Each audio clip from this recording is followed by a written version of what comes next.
Assalamualaikum warahmatullahi wabarakatuh. Selamat siang semuanya. Bagaimana kabar kalian hari ini?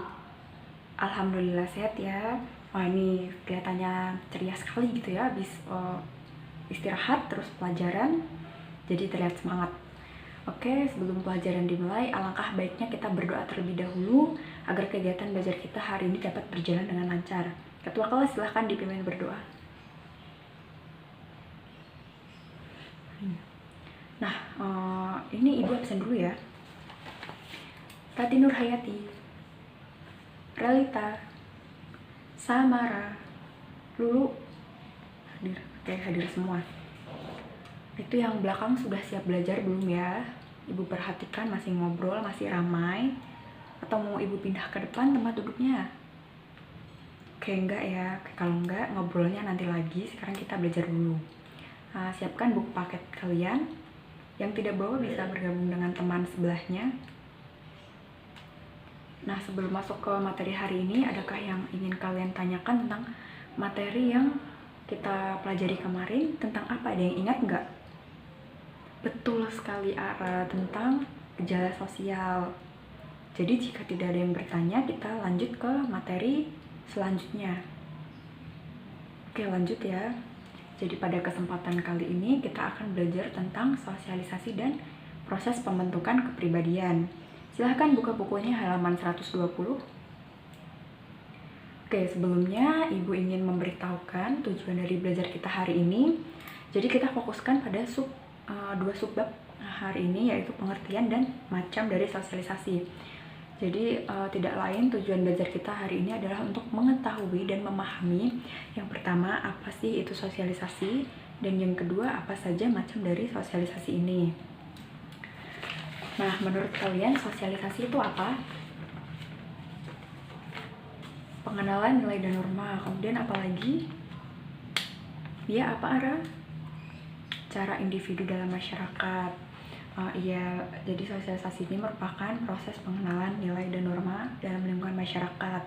Nah, lebih jelasnya lagi, sosialisasi merupakan proses belajar individu untuk mengenal dan menghayati nilai dan norma sosial sehingga terjadi pembentukan dan sikap perilaku yang sesuai dengan apa yang diharapkan oleh masyarakat. Nah, dengan begitu individu dapat diterima di lingkungan masyarakat tersebut. Nah, tanpa kalian sadari, kalian sendiri ini mengalami apa yang dinamakan sosialisasi. Jadi sederhananya, sosialisasi ini telah diajarkan dengan cara kalian diberitahu, ya kalian diajarkan tentang apa yang harusnya dilakukan, apa yang harusnya tidak dilakukan, seperti itu. Sehingga dengan begitu kalian bisa menilai atau menentukan mana sesuatu yang baik, mana yang buruk berdasarkan apa yang kalian lihat. Nah, misalnya kalian main ke rumah teman, terus teman kalian berbicara ke orang tua dengan nada yang sedikit keras, jadi terkesan membentak. Nah, menurut kalian itu tidak baik. Jadi proses manfaat dari sosialisasinya di situ kita bisa melihat mana yang baik, mana yang enggak berdasarkan apa yang kita lihat dan apa yang telah ditanamkan dalam diri kita, seperti itu ya. Oke, untuk sosialisasi ini, adakah yang tahu apa yang ditanamkan dari sosialisasi ini? Iya, Tati silahkan. Nilai dan norma, tepat sekali. Jadi yang ditanamkan dalam sosialisasi ini yaitu nilai dan norma, sehingga dalam kata lain, dalam arti lain, sosialisasi ini diartikan sebagai proses penanaman nilai dan norma secara turun-temurun dari satu generasi ke generasi lainnya dalam lingkungan masyarakat. Nah, jadi entah dari zaman kakek kita, nenek kita, kemudian dari zaman kemudian turun lagi ke orang tua kita, dan turun ke kita, kemudian ke adik kita, aturan-aturan yang ada di masyarakat ya tetap seperti itu, karena hal itu diajarkan secara turun-temurun melalui proses sosialisasi ini. Oke, mengerti ya? Jadi sosialisasi merupakan proses belajar individu untuk mengetahui nilai dan norma sehingga dia dapat berperilaku sesuai dengan apa yang ada di masyarakat dan yang diharapkan masyarakat, seperti itu. Nah, selanjutnya yaitu macam-macam dari sosialisasi. Nah, macam-macam dari sosialisasi ini ada 3 anak-anak. Yang pertama yaitu kita sebut saja BTP, B untuk bentuk, T untuk tipe, dan P untuk pola. Jadi macam-macam sosialisasi ini dilihat dari 3 macam, yaitu bentuk, tipe, dan pola. Kita akan ulas satu persatu seperti itu ya. Nah, mulai dari yang pertama, bentuk sosialisasi. Jadi bentuk sosialisasi ini ada 2 macam. Yang pertama sosialisasi primer dan yang kedua sosialisasi sekunder. Nah, apa yang kalian ketahui tentang primer? Penting, utama.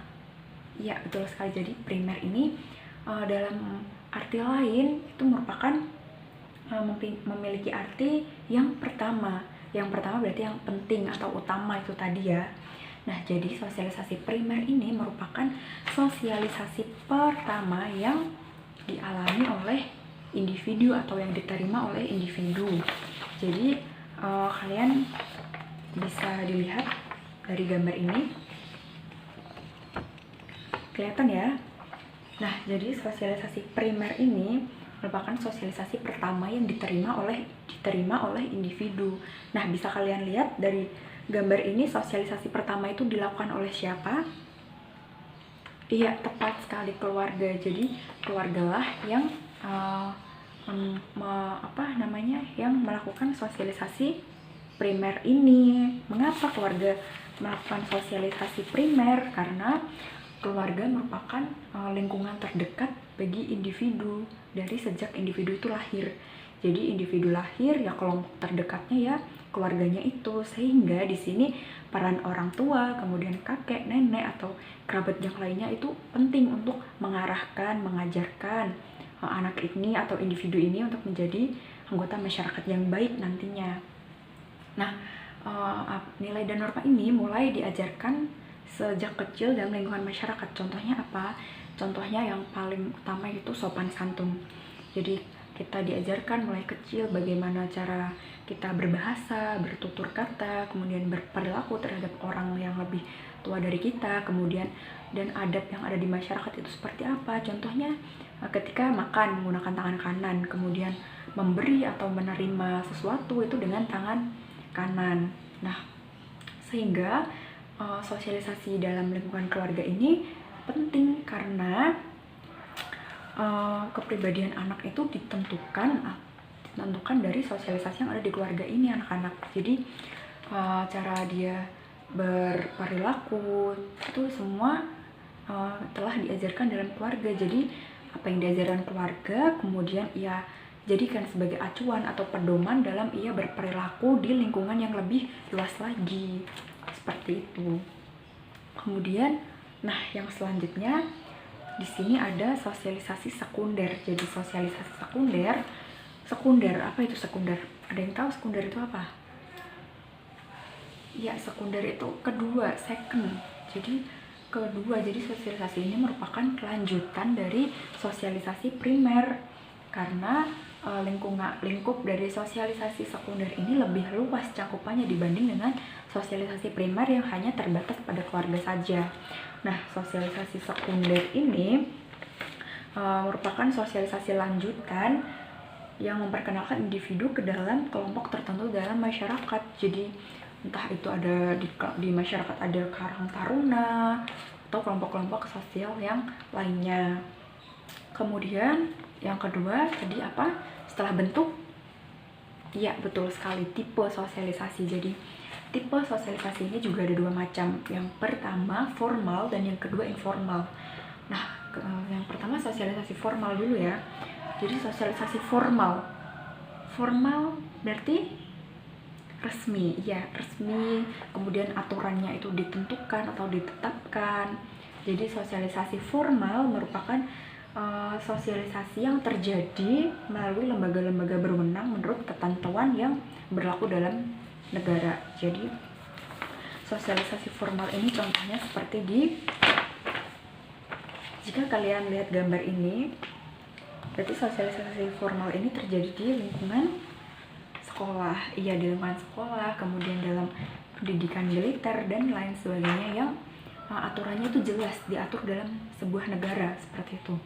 Kemudian dari informal itu kebalikannya dari sosialisasi formal ini anak-anak. Kalau formal itu terlihat sosialisasinya resmi, kalau informal itu sosialisasinya tidak resmi, atau dia memiliki aturan-aturan yang dapat dibentuk sendiri. Jadi sosialisasi formal ini merupakan sosialisasi yang terdapat di dalam masyarakat atau lingkungan pergaulan yang bersifatnya itu kekeluargaan. Jadi contohnya di lingkungan pertemanan ini, di lingkungan pertemanan, kemudian bisa juga dalam antar masyarakat dan lain sebagainya.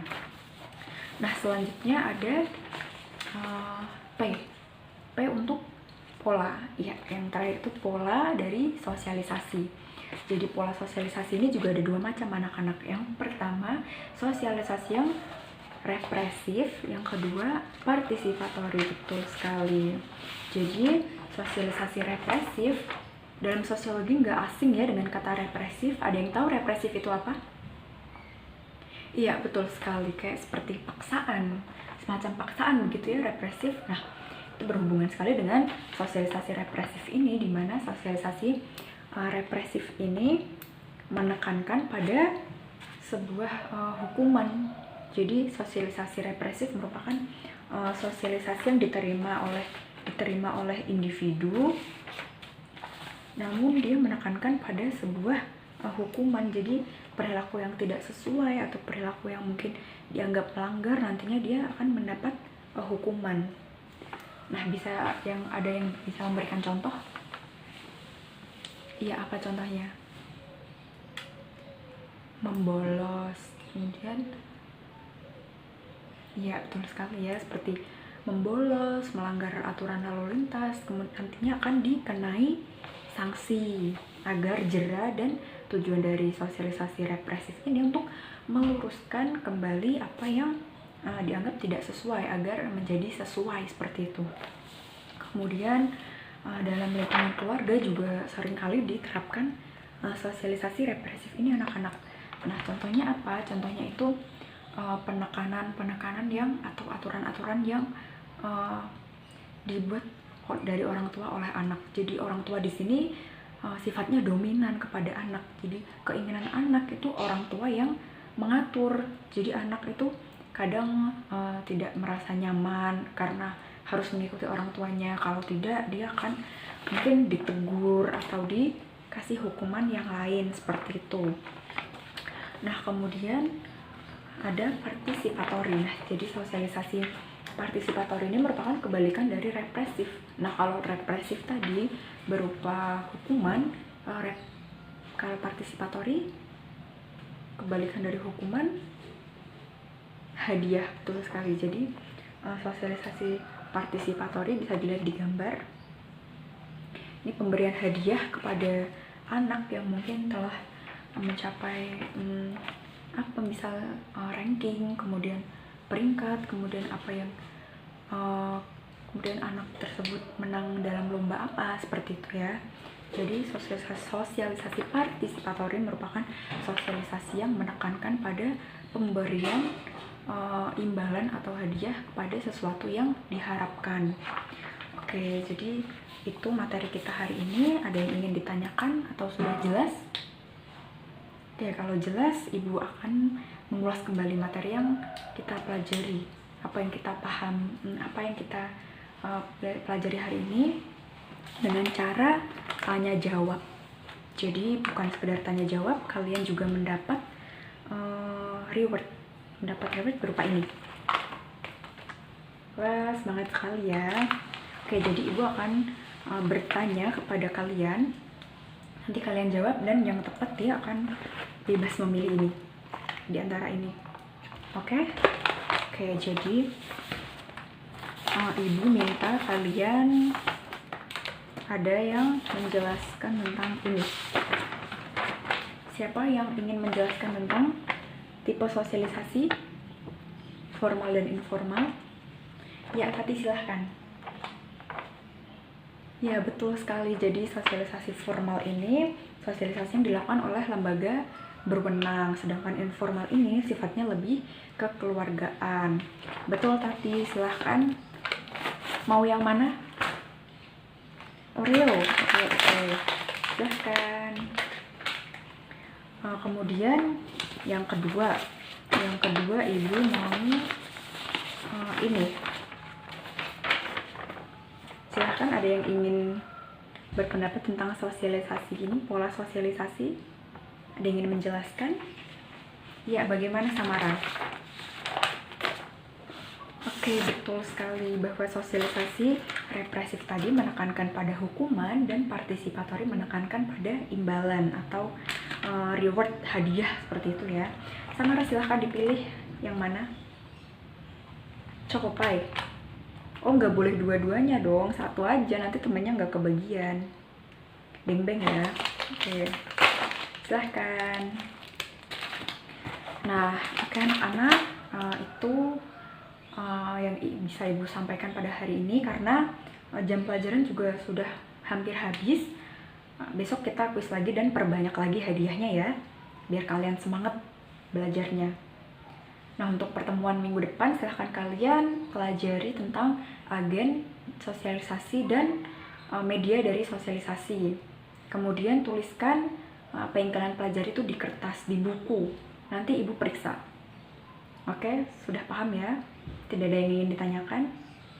Tidak. Oke, sebelum pelajaran kita akhiri, alangkah baiknya kita berdoa terlebih dahulu agar kegiatan belajar kita hari ini dapat bermanfaat. Ketua kelas silahkan dipimpin berdoa. Oke, terima kasih atas perhatiannya. Sampai jumpa di pertemuan yang akan datang. Wassalamualaikum warahmatullahi wabarakatuh.